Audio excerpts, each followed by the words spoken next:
ദൈവം നമ്മെ കാത്ത് കൃപയ്ക്കായിട്ട് ദൈവത്തെ സൂചിച്ചുകൊണ്ടും എല്ലാവർക്കും സമാധാനത്തിന്റെയും സന്തോഷത്തിന്റെയും ക്രിസ്തുമസിന്റെയും പുതുവത്സരത്തിന്റെയും എല്ലാവിധ ആശംസകൾ ഞങ്ങൾ ഈ നാടക ഗ്രൂപ്പിന്റെ പേരിൽ സമർപ്പിച്ചുകൊണ്ടും ഒരു ക്രിസ്തീയ കുടുംബ പശ്ചാത്തലത്തെ ആസ്പദമാക്കി ഒരു ചെറുനാടകം ഞങ്ങളിവിടെ അവതരിപ്പിക്കുന്നു. കാര്യത്വത്തിൽ പിറന്ന ഉണ്ണിയേശുവിന്റെ തിരുപാദത്തിൽ സമർപ്പിച്ചുകൊണ്ടും എല്ലാ ശുദ്ധിമാന്മാരുടെയും ശുദ്ധിമതികളുടെയും മധ്യസ്ഥത ലഭ്യം പ്രാപിച്ചുകൊണ്ടും ഈ ദേവാലയത്തിന്റെ കാവൽപ്പിതാവായ ഗീവർഗീസരുടെ മധ്യസ്ഥ ലഭ്യം പ്രാപിച്ചുകൊണ്ടും ഈ നാടകം ഇവിടെ അവതരിപ്പിക്കുവാൻ ഒരു അവസരം തന്ന Cheruvakkal saint George Orthodox church വികാരിമാരായിരിക്കുന്ന കോറെപ്പിസ്കോപ്പൽ ഫാദർ സമുവേൽ മാത്യൂസ് അച്ഛനോടും ഫാദർ തോമസ് അച്ഛനോടും ഈ പ്രോഗ്രാമിന്റെ കൺവീനറായിരിക്കുന്ന റോയ്സ് അച്ഛനോടും മറ്റെല്ലാ ഭാരവാഹികളോടും ഒരു വാക്കിൽ നന്ദി സമർപ്പിച്ചുകൊണ്ടും ഞങ്ങൾ സമർപ്പിക്കട്ടെ. വാർദ്ധക്യത്തിലെ മാതാപിതാക്കൾ വിശപ്പ് സഹിക്കാനാകാതെ ആഹാരത്തിന് വേണ്ടി വന്ന മധു എന്ന സാധു മനുഷ്യനെ നാം മറന്നിട്ടില്ല.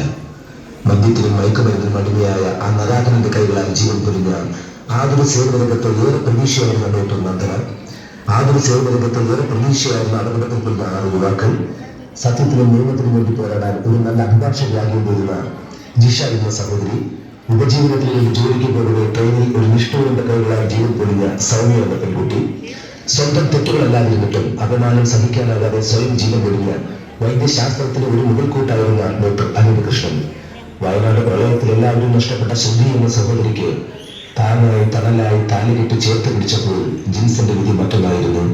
കർണാടകയിൽ മണ്ണിടിച്ചിലിൽ ജീവൻ പൊലിഞ്ഞ അർജുൻ എന്ന ചെറുപ്പക്കാരൻ, വയനാട് പ്രളയമുഖത്ത് നമ്മെ കണ്ണുനീരിലായെത്തിയ ബാല്യങ്ങൾ, യൗവനങ്ങൾ, മാതാപിതാക്കൾ ഉണ്ടായിരുന്നിട്ടും അനാഥാലയങ്ങളിൽ കഴിയേണ്ടി വരുന്ന ബാല്യങ്ങൾ, മക്കൾ ഉണ്ടായിരുന്നിട്ടും വൃദ്ധസദനങ്ങളിൽ കഴിയേണ്ടി വരുന്ന മാതാപിതാക്കൾ, ഇവർക്ക് മുന്നിൽ ഈ നാടകം ഞങ്ങൾ സമർപ്പിക്കുന്നു.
വിഷമിച്ചിരിക്കുന്നേ?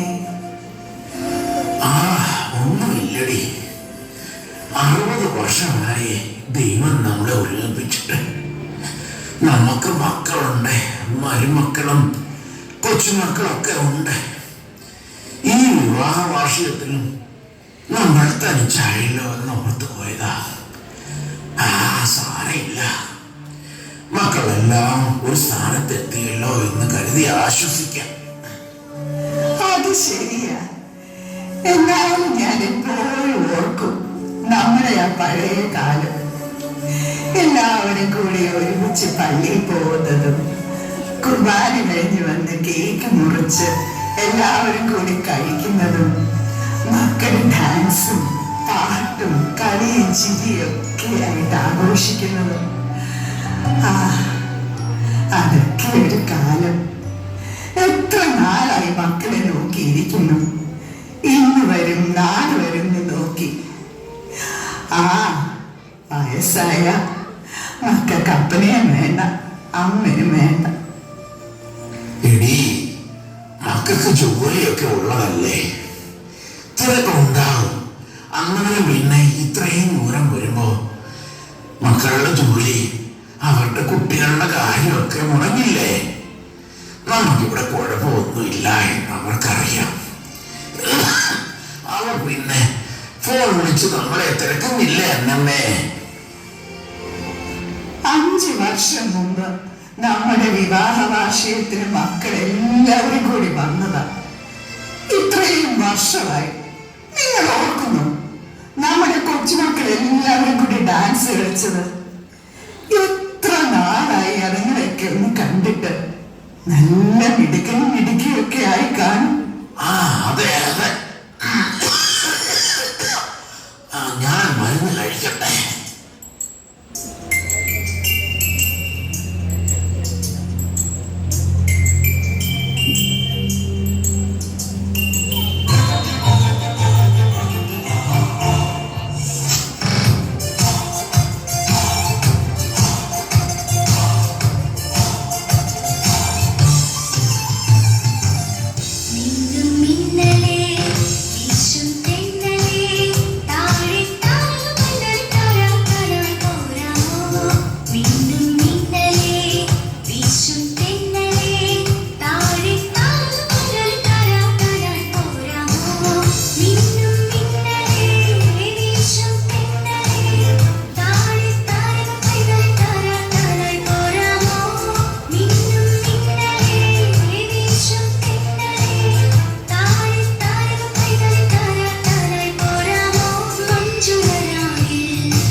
നീ എന്നാ അല്ലാമേ ആലോചിക്കുന്നേ? ഓ, ഞാൻ മക്കളുടെ ഡാൻസ് ഓർത്തിരിക്കുവായിരുന്നു.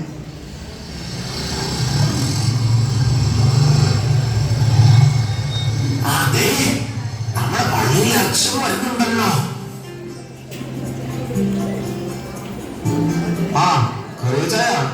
എന്തൊക്കെയുണ്ട് വിശേഷം? നിങ്ങൾ സംസാരിച്ചിരിക്കും, ഞാനേ കാപ്പി എടുക്കാം.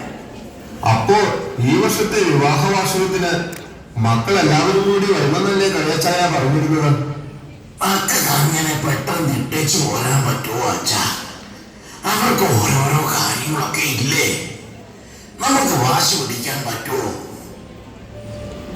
എല്ലാ കുടുംബത്തും ഇത് തന്നെയാണ് അവസ്ഥ.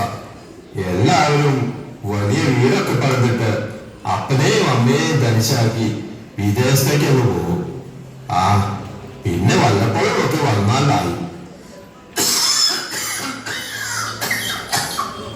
അയ്യോ, എന്താ കഴിച്ചായ ഒരു വല്ലായ്മ? കുറച്ചു ദിവസമായിട്ട് തുടങ്ങിയ ചുമയാ. ആശുപത്രി പോവാന്ന് പറഞ്ഞ കേൾക്കത്തില്ല. ഞാൻ കുറച്ച് ചുക്ക് കാപ്പി ഉണ്ടാക്കി കൊടുക്കും, അത് കുടിക്കും. ഇത്രയും വർഷമായില്ലേ അച്ഛാ അവളുടെ കയ്യിൽ നിന്ന് ഉണ്ടാക്കിയ ചുക്കാപ്പ് കുടിക്കുമ്പോ ഒരു സുഖം അത് ഏത് ഡോക്ടറിന്റെ അടുത്ത് പോയാലും കിട്ടില്ല.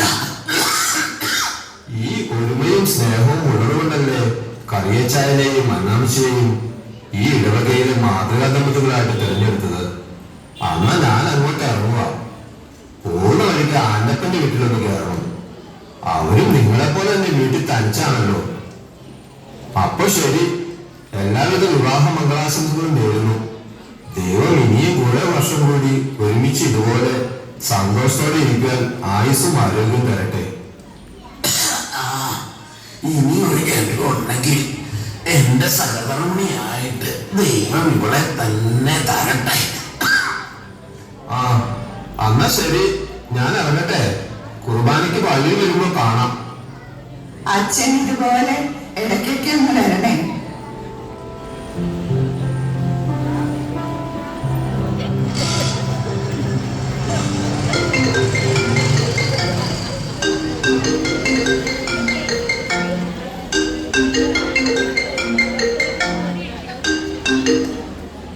ഹലോ മോനെ ജോസേ, എന്താ മോനെ വിശേഷം?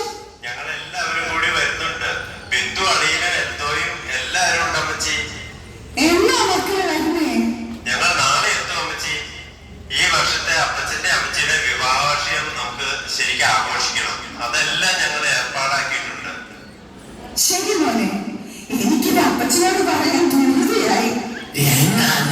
ഇത്ര സന്തോഷം മോനെ, അപ്പച്ചൻ തൊട്ടടുത്ത് ഇരിപ്പുണ്ട്.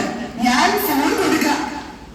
നമ്മുടെ ജോസുമായ മക്കളെല്ലാവരും നാളെ വരുന്നുണ്ടെന്ന്. മോനെ, എപ്പോഴാണ് നിങ്ങൾ വരുന്നേ? എന്തൊക്കെയാ മക്കൾക്ക് മുതലാക്കി വെക്കണ്ടേ? ഒരു മാസം ഉണ്ടാവും മോനെ നാട്ടിൽ. ഒരാഴ്ചയെ ലീവുള്ളൂ അപ്പച്ച. അത് കഴിഞ്ഞാൽ തിരിച്ചു പോരണം. എന്നാ ശരി, നാളെ കാണാം. ശരി മോനെ. മക്കൾക്ക് നമ്മുടെ വിവാഹവാർഷികം എല്ലാവരും വിളിച്ച് ആഘോഷിക്കണമെന്ന് അവരെല്ലാം ഏർപ്പാടാക്കിയിട്ടുണ്ട്. നമ്മുടെ അയൽവക്കത്തുള്ള എല്ലാവരും വിളിക്കണം. കഴിഞ്ഞ ദിവസം ഒരു മോള് ചോദിച്ചതാ എന്നാ മക്കളൊക്കെ വരുന്നതെന്ന്. എന്നാലും ഒരാഴ്ചയേ ഉള്ളൂ നോക്കുമ്പോ ഒരു വിഷമം. ഇത്രയും തിരക്കിന്റെ ഇടയ്ക്ക് എല്ലാവരും ഒരുമിച്ച് വരുന്നില്ലേ? അതും ഈ വിശേഷ ദിവസത്തെ ഒരാഴ്ച നമ്മളെ മക്കളുടെ കൂടെ തന്നെ ഇരിക്കണം. രാത്രിയായി, ഇനി കിടക്കാം. നാളെ നേരത്തെ എഴുന്നേൽക്കണം. മക്കള് രാവിലെ എത്തില്ലേ?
അത് ശരിയാ, അപ്പച്ചന് നല്ല ക്ഷീണമുണ്ട്. അമ്മച്ചിക്ക് ഒരു വല്ലായ്മയൊക്കെ ഉണ്ട്. പ്രായമാകുമ്പോ ഇതൊക്കെ ഉണ്ടാകും. എല്ലാവരും ഭക്ഷണം കഴിക്കും. മക്കൾക്ക് ഇഷ്ടമുള്ളതൊക്കെ അമ്മച്ചി ഉണ്ടാക്കി വെച്ചിട്ടുണ്ട്. വരും അപ്പച്ച, ഈ വായൊക്കെ കൊണ്ടുവന്ന് അകത്ത് വെച്ചിട്ട് വരട്ടെ. അപ്പച്ച, അപ്പോൾ വെള്ളിയാഴ്ചയാണ് നമ്മൾ ആഘോഷിക്കുന്നത്. ഇന്നിപ്പോൾ ഞായറാഴ്ചയല്ലേ ആയുള്ളൂ. എല്ലാവരെയും വിളിച്ചിട്ടുണ്ട്. സന്തോഷമായില്ലേ? വെള്ളിയാഴ്ചക്ക് മുമ്പ് 1-2 സ്ഥലത്ത് ടൂറ് പോകണം. ടൂറ് പോകാമെന്ന് പറഞ്ഞതുകൊണ്ടാണ് മക്കളൊക്കെ വരാമെന്ന് തന്നെ സമ്മതിച്ചത്.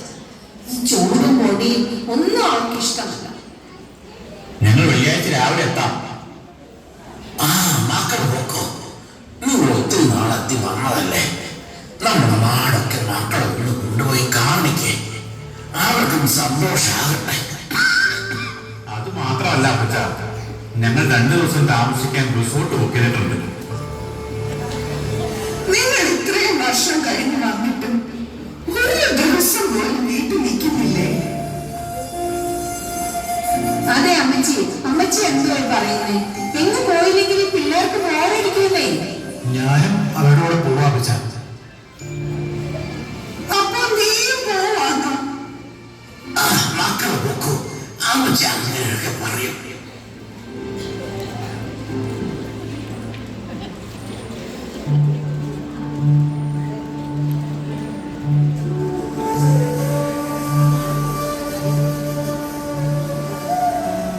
അപ്പച്ചനും അമ്മച്ചിയും പള്ളി പോയിട്ട് വരാം. ഇന്ന് കുർബാനയുണ്ട്.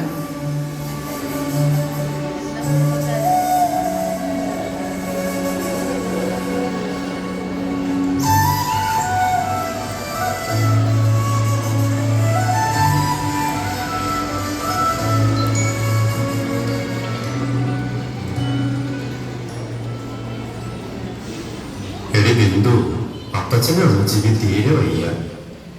നമ്മൾ പോകുന്നതിന് മുമ്പ് അവരെ എവിടെയെങ്കിലും ഏൽപ്പിച്ചിട്ട് വേണം പോകാൻ. അതെ ചേട്ടാ, അന്ന് നമ്മളൊരു നേഴ്സിംഗ് ഹോമിന്റെ കാര്യം പറഞ്ഞില്ലേ, അതൊക്കെ നോക്കിയാലോ? എനിക്ക് അവരെ എങ്ങും വിടാൻ താല്പര്യമില്ല. അവർ 10-30 വർഷമായിട്ട് ജീവിക്കുന്ന വീടായത്. അവരൊരുപാട് കഷ്ടപ്പെട്ടും ബുദ്ധിമുട്ടിയും പട്ടിണി കിടന്നും ഉണ്ടാക്കിയ വീടാ. അവരെ ഇവിടെ നിന്ന് എങ്ങും പോകുമെന്ന് എനിക്ക് യാതൊരു വിശ്വാസവും. അത് ശരിയാവും പറഞ്ഞത്. നമുക്ക് വേണമെങ്കിൽ കോർഡിനേഷൻ നിർത്താം. കോമ്പിനേഷൻ നിർത്തുന്നതൊന്നും അപ്പച്ചനും അമ്മച്ചിയും സമ്മതിക്കുകയൊന്നുമില്ല. പിന്നെ എന്നാ ചെയ്യും? നിനക്ക് അപ്പച്ചന്റെ അമ്മച്ചിയുടെ അടുത്ത് വന്നിരിക്കാൻ പറ്റുമോ? അതൊന്നും പറ്റില്ല. ഞാൻ ജോലിക്ക് കയറിയിട്ട് സെറ്റിലായി വരുന്നതേ ഉള്ളൂ. എന്നാ പിന്നെ ഒരു വഴിയേ ഉള്ളൂ, അവിടെ നേഴ്സിംഗ് ഹോമിലാക്കുക. എല്ലാവരുടെയും തീരുമാനമാണെങ്കിൽ പിന്നെ ഞാനായിട്ട് എന്ത് പറയാനാ? എവിടെ ആക്കിയാലും കൊള്ളാം. എക്സ്പെൻസ് എല്ലാവരും കൂടി ഷെയർ ചെയ്യും.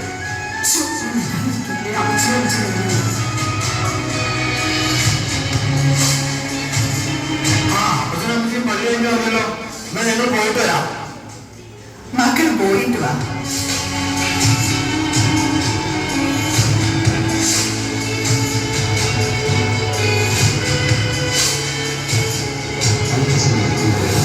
അടുത്ത ഒരു രംഗത്തോടുകൂടി ഈ നാടകം ഇവിടെ അവസാനിക്കുന്നു. ഈ നാടകത്തിലെ കഥാപാത്രങ്ങൾക്ക് ജീവൻ നൽകിയവർ അപ്പച്ചൻ ബിനോയ് വർഗീസ് ദിവ്യദാനം തെക്കെടുത്ത്, അമ്മച്ചി റാണി ബിനോയ് ദിവ്യദാനം തെക്കെടുത്ത്, അച്ഛൻ എൽബിജി ബിനോയ് ദിവ്യദാനം തെക്കെടുത്ത്, മക്കൾ Ancy Anu Aneesh Aneesh Homal Thekkedathu, Bindu Anu Girish breeze villa Thekkedathu, Molly Shiny Shiju Thekkedathu, Eldho Jiji Daniel J J Bhavan Thekkedathu, മരുമക്കൾ ജോസ്മു അന്ന അനീഷ് അനീഷ് ഹോമൽ തെക്കെടുത്ത്, അളിയൻ ബിനു ബി അളിയൻ ഫ്രണ്ട്സ്, കൊച്ചുമക്കൾ Siya Maria Girish breeze villa Thekkedathu, Alan Boban കളിയിലെഴുതി വീട് ജോൺ ഷിജു തെക്കെടുത്ത്. ഈ നാടകത്തിന്റെ തിരക്കഥ ബിന്ദു ബോസ്, മെൽബൺ, ഓസ്ട്രേലിയ. ഈ നാടകത്തിലെ നൃത്തം ചെയ്ത കുട്ടികൾ ഏഞ്ചൽ സുനിൽ സുനിൽ ഭവൻ ഐന്ത്യയിൽ, ഹന്ന നവീൻ വിജു വിജു ഭവൻ ഐന്ത്യയിൽ, Siya Maria Girish breeze villa Thekkedathu, Jasiya Mariyam Saju ഐന്ത്യയിൽ ചെറുത വീട്, സ്നേഹ സാദി സാദി ഹൗസ് ഐന്ത്യയിൽ, Iba Maria Lalu Lalu Bhavan Kozhikode, John Sudhu Jose Jose Bhavan Kozhikode, Anvia Prince library ചെറുക്കൽ. ഈ നാടകത്തിന്റെ എഡിറ്റിംഗ് ആൻഡ് കൊറിയോഗ്രാഫി എൽബിജി ബിനോയ് ദിവ്യദാനം തെക്കെടുത്ത്. റെക്കോർഡിംഗ് അജിൽ എ ചെറിയാൻ മുക്കുണ്ട് വീട് ഇളവ്. ഛായാഗ്രഹണം എ റോഡിൽ ഫ്ലവർ ചെറുവക്കൽ, ബിനു തോമസ് ചെന്നൈ ഇളവ്. ഈ നാടകത്തിന്റെ നൃത്ത സംവിധാനം Anu Girish dreams villa Thekkedathu. Stage decoration, lighting and sound system Alba Aji പഞ്ചായത്തിലെ. ഗസ്റ്റ് ഷൈനി ഷിജു തെക്കെടുത്ത്, ഷിജി ബോബൻ കളിയിലെഴുത്തുണ്ട്. ഈ നാടകത്തിന്റെ ടീം പ്രവർത്തകർ ഷൈനി ഷിജു തെക്കെടുത്ത്, ഷിജി ബോബൻ കളിയിലെഴുത്തിലൂടെ, സുനി അനിൽ പുത്തുമ്പുഴയിൽ. ഈ നാടകത്തിലെ സംവിധാനം ബിനോയ് വർഗീസ് ദിവ്യദാനം തെക്കെടുത്ത്.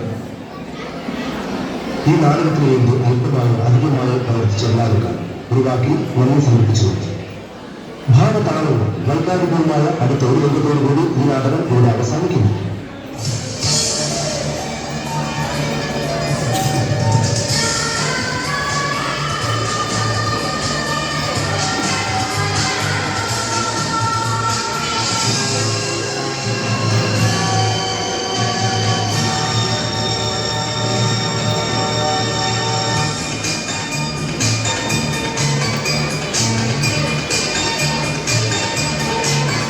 ഈ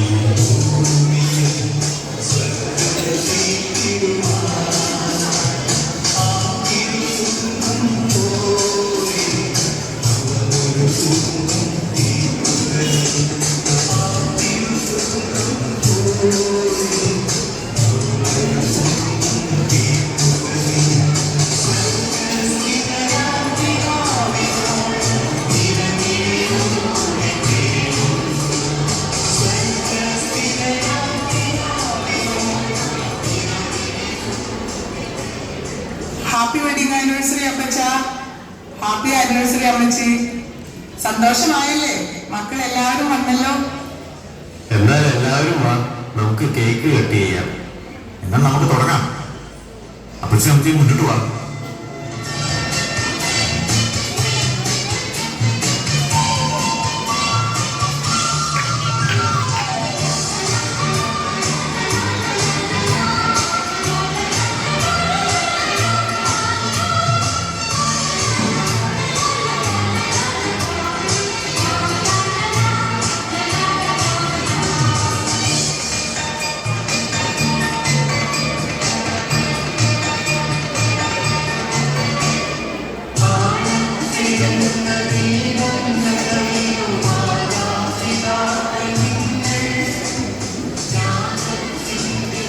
ഇത് മാത്രമല്ല, കൊച്ചുമക്കൾ എല്ലാവരും കൂടി ഒരു സർപ്രൈസ് കൂടെ ഒരുക്കിയിട്ടുണ്ട്. നമുക്ക് കണ്ടാലോ?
എങ്കിൽ ശരി അമ്മച്ചി, എന്നാ ഞങ്ങൾ ഇറങ്ങട്ടെ.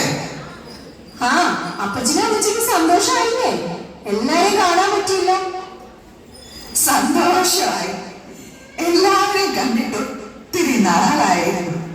മനസ്സിന് നല്ലൊരു സുഖം. അപ്പച്ച, നാളെ കഴിഞ്ഞ് ഞങ്ങൾ തിരിച്ചു പോകും.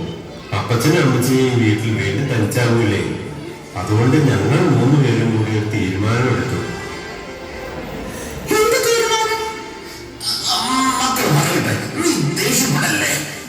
അതെ അപ്പച്ച, അമ്മച്ചി, ഇത് പറയുന്നത് ഞങ്ങൾക്ക് വിഷമമുണ്ട്. അപ്പച്ചന്റെ അമ്മച്ചിയുടെ അടുത്ത് ഞങ്ങൾക്ക് എപ്പോഴും നിൽക്കാൻ പറ്റില്ലല്ലോ. മാത്രമല്ല അപ്പച്ചാണെങ്കിൽ നല്ല ക്ഷീണമുണ്ട്. അതുകൊണ്ട്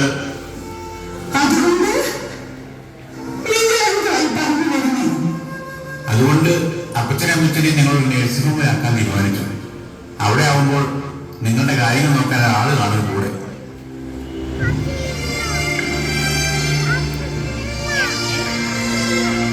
അതെ അമ്മച്ചി, അതാവുമ്പോ ഞങ്ങൾക്ക് സമാധാനത്തോടെ തിരിച്ചു പോകാം.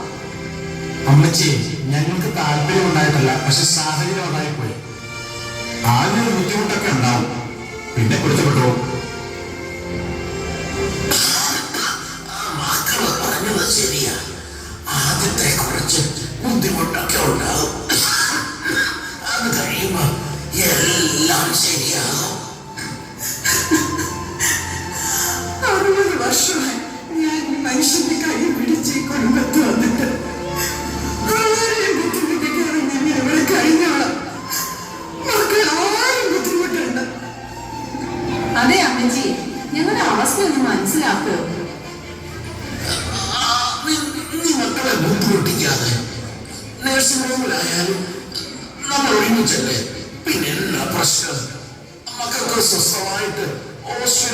ചോദ്യം ചെയ്യാമല്ലോ. എന്നാലും ഈ വീട് വിട്ടു പോകുന്ന കാര്യം ഓർക്കുമ്പോ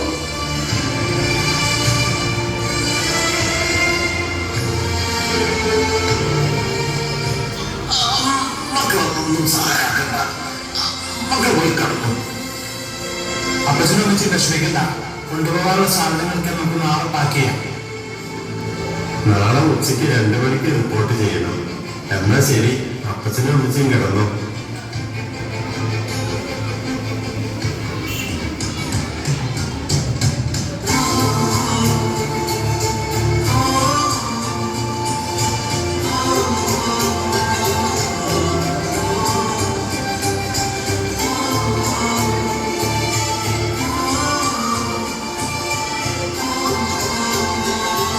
വല്യപ്പച്ചനും വല്യമ്മച്ചിക്കും ഒരു കാര്യം അറിയാമോ? നിങ്ങളെ 2 പേരെയും വേറെ വേറെ നഴ്സിംഗ് ഹോമിലോട്ടാ വിടുന്നത്. 2 പേരെയും സെയിം നഴ്സിംഗ് ഹോമിലാക്കാൻ ഡാഡിയും മമ്മിയും ഒരുപാട് സ്ഥലത്ത് ചോദിച്ചു. പക്ഷെ എങ്ങും കിട്ടിയില്ല. നല്ല ബ്യൂട്ടിഫുൾ ആർച്ച അവിടെ കാണാൻ. അവിടെ ഒത്തിരി അപ്പച്ചനും അമ്മച്ചിയും ഉണ്ട്. മക്കൾ അപ്പച്ചനെ അമ്മച്ചയും കളിപ്പിക്കുക ഈ കുട്ടിയുടെ ഒരു കാര്യം. അത് അമ്മച്ചി വിചാരിച്ച് പറഞ്ഞത് കറക്റ്റാ. ഒരു കുടുംബിയും 2 കുടുംബന്മാരും അപ്പച്ചനെ അമ്മച്ചി പറഞ്ഞു പറ്റിക്കല്ലേ.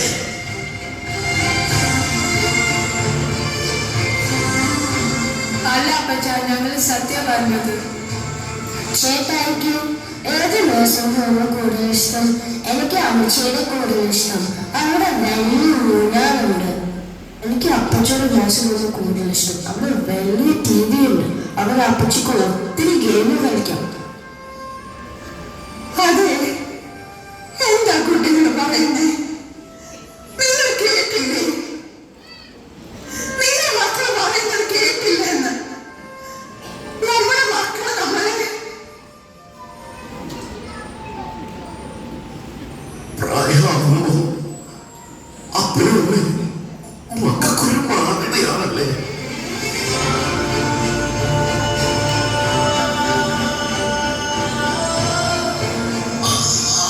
അപ്പോ നമ്മൾ 2 പേരും ഒരുമിച്ചുള്ള അവസാന രാത്രിയാണല്ലേ ഇന്ന്.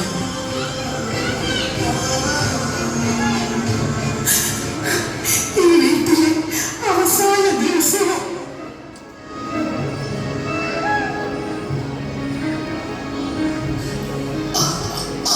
സാരമില്ലാണ്ടാമേ. നമുക്ക് ഓർക്കാൻ നല്ല ഓർമ്മയുണ്ടല്ലോ. പിന്നെ ഫോണിൽ കൂടെ നമുക്ക് കാണുകയും ചെയ്യാം. ഇത്രയും വർഷം ദൈവം നമ്മളെ ഒരുമിച്ച് നടത്തിയില്ലേ.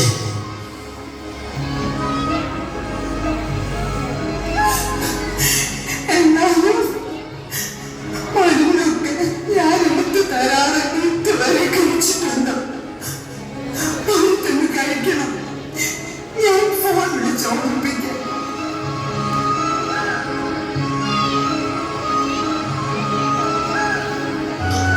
അതൊന്നും ഓർത്ത് നീ വിഷമിക്കണ്ട. നീയും മരുന്നൊക്കെ മുടങ്ങാതെ കഴിക്കണം. ഞാൻ നീ എത്ര നാളാന്ന് വെച്ചാ ഇപ്പൊ തന്നെ ശരീരത്തിനൊക്കെ ഭയങ്കര ക്ഷീണം.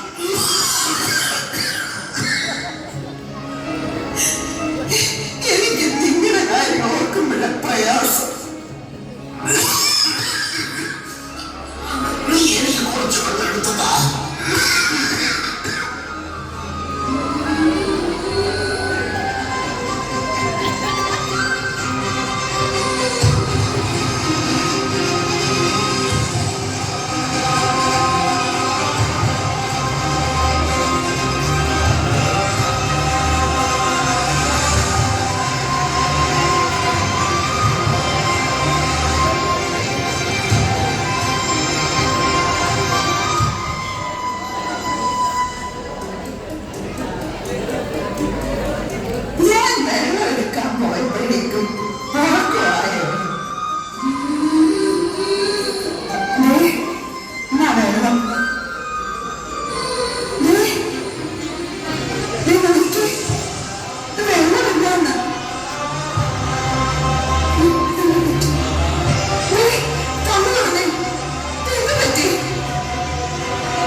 അവർ കൊണ്ടുപോകാനുള്ള സാധനങ്ങളൊക്കെ പാക്ക് ചെയ്യായിരുന്നു. നീ വാ, നമുക്ക് നോക്കാം.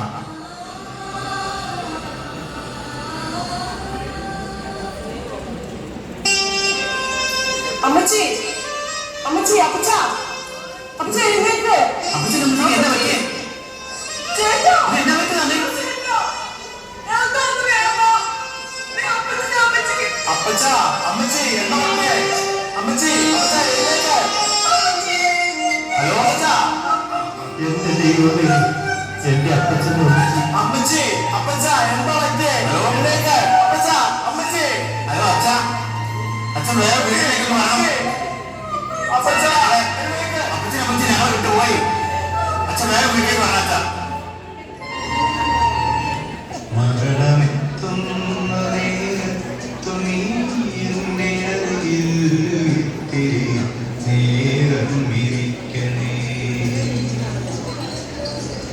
കനവുകൾ പോയി മരവിച്ച വിരലുകൾ ഒടുവിൽ നിന്നെത്തലോടി ശ്രമിക്കുവാൻ. ഇതൊരു ഓർമ്മപ്പെടുത്തലാണ്. എല്ലാ സൗഭാഗ്യങ്ങളോടുകൂടി നാം ജീവിക്കാൻ ശ്രമിക്കുമ്പോൾ നമ്മുടെ മാതാപിതാക്കളെയും അവരുടെ ആഗ്രഹങ്ങളെല്ലാം അറിയാതെ പോകുന്നു. നമ്മുടെ മാതാപിതാക്കളെ ഒരുമിച്ച് കിട്ടുന്ന ഒരു സൗഭാഗ്യങ്ങളും നമുക്ക് ശാശ്വതമല്ല. കഷ്ടപ്പാടുകൾ സഹിച്ച് നമ്മളെ ഒരു സ്ഥാനത്താക്കുമ്പോൾ അവർക്ക് വലിയ പ്രതീക്ഷയാണ്. പ്രാർത്ഥിക്കുമ്പോൾ അവരെ നമ്മൾ സംരക്ഷിക്കും എന്ന വലിയ പ്രതീക്ഷ. ആധുനിക ലോകത്ത് മാതാപിതാക്കൾ അസഹനീയം ഒരു തൊഴിലുള്ള ആളുകളുടെ ഇടയിലാണ് നമ്മൾ ജീവിക്കുന്നത്. നമ്മുടെ ജീവിത തിരക്കുകളൊക്കെ മാറി മാതാപിതാക്കളെ സംരക്ഷിക്കണമെന്ന് നമ്മൾ ആഗ്രഹിക്കുമ്പോൾ ഒരുപക്ഷെ അവർ നമ്മുടെ കൂടെ ഉണ്ടാകണമെന്നില്ല. മക്കൾ എത്ര വിളിച്ചാലും അവർ നമ്മെ സംരക്ഷിക്കും എന്ന വലിയ പ്രതീക്ഷയോടെ അവർ ഇനിയും ജീവിക്കും. അതാണ് വാർദ്ധക്യത്തിലെ മാതാപിതാക്കൾ.